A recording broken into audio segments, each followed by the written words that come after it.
सत्ता चाहे सास बहू एक दूसरे के सामने होते हैं ना, वो सांप और अम्मे वाले की लड़ाई क्यों ना, फिर भी शांति हो जाती है।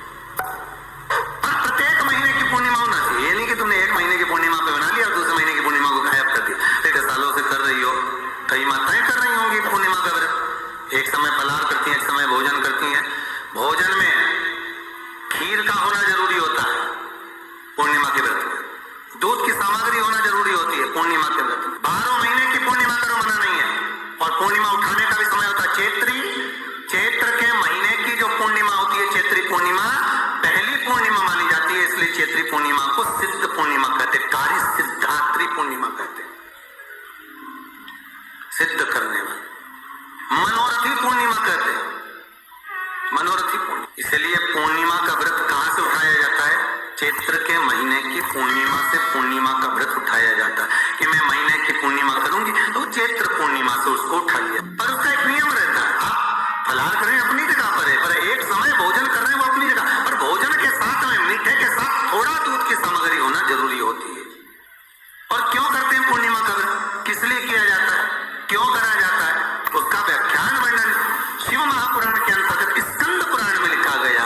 स्कंद पुराण में वर्णन किया है श्री वेद व्यास जी महाराज ने, कहा यह पूर्णिमा का व्रत इसलिए किया जाता है कि व्यक्ति का जब मन गलत भ्रम में जाने लगता है, मन जब गलत जगह पर जाने लगता है, तो ये मन को गलत जगह पर ले जाने वाला कौन होता है? तो कहा यह चंद्र होता है।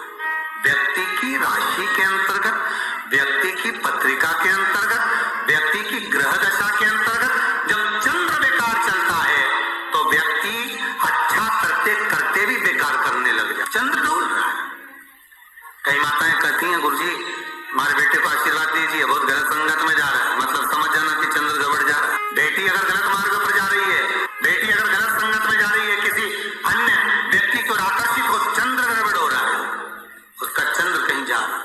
कोई पुरुष, कोई लड़का, कोई गलत मार्ग पर जा रहा है, चंद्र गड़बड़। घर में जो क्लेश उत्पन्न होता है, घर में जो विवाद उत्पन्न होता है, उस विवाद को रोकने के लिए केवल चंद्र की ही, इसलिए तो पूर्णिमा घर की नारियां, हमारे हिंदू धर्म में यहाँ तक स्कंद पुराण में कह दिया कि प्रत्येक पूर्णिमा, आप लोग कभी आप लोगों ने सत्यनारायण जी की कथा करवाई है?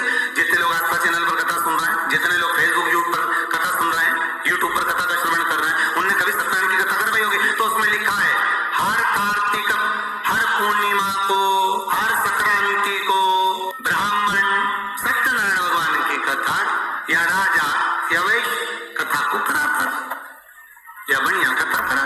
सुनी कि नहीं सुनी? सत्यनारायण भगवान की कथा में लिखा है, स्कंद पुराण के अंतर्गत जो सत्यनारायण भगवान की कथा का स्मरण किया उसमें लिखा है प्रत्येक संक्रांति पूर्णिमा को सत्यनारायण की कथा करवाने लगा और ये योनि को प्राप्त हुआ, इस योनि से छूटा, इस योनि में गया। लिखा है, सब कुछ लिखा है। अब उत्ते से समझ जाओ कि पूर्णिमा को सत्यनारायण की कथा करने का बोला है। तो पूर्णिमा को सत्यनारायण की कथा का क्यों बोला? वैसे तो रोज कराओ सत्यनारायण जी की कथा, प्रतिदिन कराओ, मना नहीं है। आप क्या कोई विशेष फंक्शन है आप सत्यनारायण जी की कथा करो, पर पूर्णिमा संक्रांति को और संक्रांति को पूर्णिमा को सत्यनारायण की कथा का स्मरण क्यों करवाया गया? क्योंकि पूर्णिमा के दिन अगर ये भगवान का व्रत रख लेगी, पूर्णिमा के दिन अगर ये खीर का प्रसाद बना लेगी, थोड़ा सा दूध की कोई सामग्री बना लेगी और भगवान को भोग लगा देगी, भले सत्यनारायण भगवान के भाव से बनाए, भले सत्यनारायण जी के निमित्तार्थ बना, और अगर इसने सत्यनारायण भगवान के निमित्त से बना, पर पूर्णिमा के दिन अगर ये व्रत रखेगी, उपास रखेगी या कोई सामग्री बनाकर भगवान की पूजन कर लेगी, तो इसके घर में जो अशांति है वो शांति में बदल जाएगी। इसलिए कई घरों में आज भी सत्यनारायण भगवान की पूजन हर पूर्णिमा को करती है। माता किताब लेके बैठ जाती है, तुरंत उन्हें ऑफिस जाना, कहीं काम पे जाना, और तुरंत उसने जल्दी कलश रखा, कलश नीली रखे तो भगवान की पूजन कर को रखे, ब्राह्मण देवता को बुला लेगी, ब्राह्मण नहीं आएंगे तो खुद कर लेगी, पर करती जरूर है। इतना सा आटा सेक लेगी, पंजेरी बनाई, सीरा बनाई, मिठाई रख दो, कुछ भी करेगी, बस सत्यनारायण की कथा कर ले, उसका मन लग गया।